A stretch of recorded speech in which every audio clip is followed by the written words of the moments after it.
Assurance of His love. The Lord is my light and my salvation. Whom shall I fear?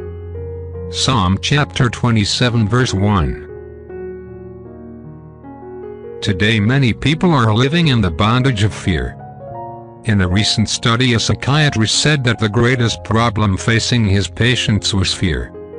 Fear of going insane, committing suicide, being alone, or fear of heart disease, cancer, disaster, or death. We are becoming a nation of fearful people. Down through the centuries, in times of trouble, temptation, trial, bereavement, and crisis, God has brought courage to the hearts of those who love Him.